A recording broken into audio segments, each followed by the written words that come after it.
It is Tuesday, the 4th of June, 2024. My name is Pigeon Rose, and this is my Song of the Day.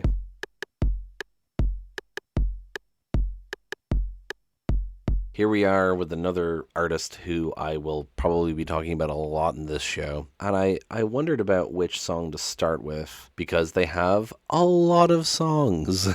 And I eventually settled on this one, partially because it's kind of short, but also because it's a well-liked one, it's a fan favorite, and I think it's a great introduction to this band. So the band we're talking about is the Mountain Goats. They kind of like They Might Be Giants yesterday, honestly. There's like one permanent member that everyone thinks of when they think of this band, which is John Darnielle, and he used to just make the albums himself. He would record on a boombox in his house, but eventually started doing studio stuff, and then he got like a pretty consistent band and has had the same band for ages now. People tend to think of, when they hear the Mountain Goats, they think of John Darnielle alone, but they've had like the same band for years, and people kind of forget about them if they're only casual fans. And it's a bit, they should really get more praise, because you got Peter Hughes on the bass, you got John Worster on drums, Matt Douglas on like a bunch of other stuff as well. They've all been in the band for like a long time. Well, I think Matt Douglas is a more recent addition, but like most of them have been in the band for, I don't know, maybe 20 years. Like, it's been a while. And their contributions should be appreciated. Let's put it that way.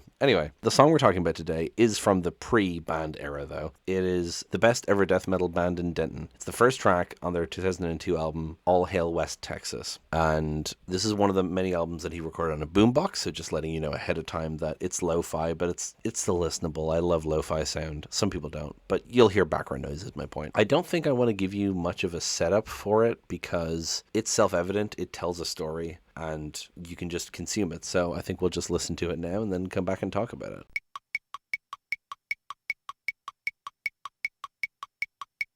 Simple, to the point, great song. That's the thing about the Mountain Goats, and I've mentioned this in previous episodes. They tend to have like very to the point lyrics. Not necessarily simple, because there's a lot of like philosophical and historical references and shit in their music, but just in terms of like stating things emotionally, they tend to get like right to the heart of you. Like they'll make kind of a silly song, and then they'll say something that really cuts to your core, and you're like, oh, ooh, it's got a bit of a kick. So the song tells a pretty straightforward story that I'm sure you could follow, but I will retell it by reading the lyrics, of course. The best ever death metal band out of Denton were a couple of guys who'd been friends since grade school. One was named Cyrus and the other was Jeff, and they practiced twice a week in Jeff's bedroom. The best ever death metal band out of Denton never settled on a name, but the top three contenders after weeks of debate were Satan's Fingers and the Killers and the Hospital Bombers. Now what's fun about this is that the Killers, the famous band who did like Mr. Brightside and all that, had actually formed by the time this song came out, but they weren't famous yet because Hot Fuss hadn't come out yet. But they did exist already, but this isn't a reference to them. Satan's Fingers and the Hospital Bombers, there are no bands who use those names, and the Hospital Bombers have confirmed it's a Mountain Goats reference. I don't know about Satan's Fingers, but it is kind of funny that it's like, oh, these are the three names they considered. Those are all taken now. Yeah, no, those first two verses like are pretty straightforward. These teenagers formed a band in their garage, or well, in their bedroom. Jeff and Cyrus believed in their hearts they were headed for stage lights and Learjets and fortune and fame, so in script that made prominent use of a pentagram, they stenciled their drum heads and guitars with their names. They're leaning into the death metal scene, the kind of stereotype of the dark imagery and using pentagrams and satanic and all that. This was how Cyrus got sent to the school where they told him he'd never be famous, and this was why Jeff, in the letters he'd write to his friend, helped develop a plan to get even. I don't know if this song is set in a specific time frame, but I mean, the Satanic Panic is kind of still a thing in certain ways, but like the original Satanic Panic with like D&D and all that shit, like that's what this makes me think of, is parents seeing their kids getting into something they think is satanic and punishing them for it. He got sent to a school where they told him he'd never be famous. It makes it sound like a correctional facility or something. And Jeff helps develop a plan to get even. And then you get the immortal line, when you punish a person for dreaming his dream, don't expect him to thank or forgive you.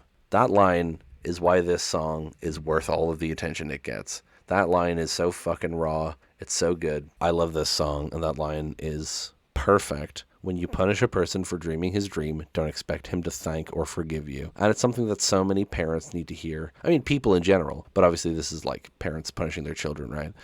Because people have this thing, this self-centered desire to make other people do what they want. And with parents and their kids, they want their kids to like grow up to be a very specific person or fit a very specific mold. And then when their kids don't do that, they punish them, which is not fair because kids are supposed to do whatever the fuck they want. They're kids. They figure out their lives as they go. And punishing them for having a different idea of life than you is not going to help. It's going to it's going to alienate them. It's going to make them not want to talk to you anymore because they don't think that you believe in them, you know? So I appreciate that it's not just like, don't expect them to be happy. It's don't expect them to thank or forgive you. Like, they're not going to be happy about it, and even if they're unhappy about it, they're not going to forgive you and pretend that it wasn't such a big deal.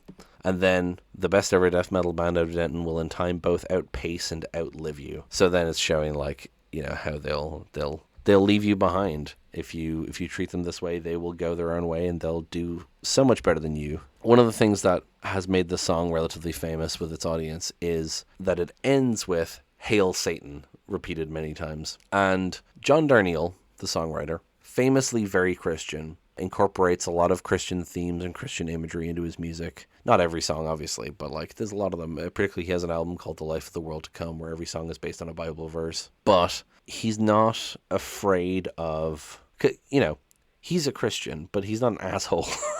And he understands the usage of "Hail Satan" here, and he understands the satanic imagery that comes with a death metal band, and he's not shaming these kids for using a pentagram, and he says "Hail Satan" as like a taunt, right? He's not literally saying like, oh, praise be to Lucifer. He's saying "Hail Satan" as like a fuck you to the people who would do this to their kids. And it's like a rallying war cry for like all the kids out there who are like outsiders or are being punished for being who they are, to say "Hail Satan" tonight. It's so good. I mean, I've seen videos of this live, but like I haven't seen them live myself, but I can't imagine the feeling that would happen if they played this live. Now, they don't tend to play it live that much anymore for various reasons, but no, I can imagine this fucking kills live, you know? I will say, John Darnielle, previous to his music career, worked in a psychiatric hospital, and he said that like Jeff and Cyrus aren't based on specific patients that he had there, but they're like, he saw a lot of people going through that when he worked there, and that's kind of the inspiration for the song, which I think is interesting, that it's not just like an idea he plucked out of his head.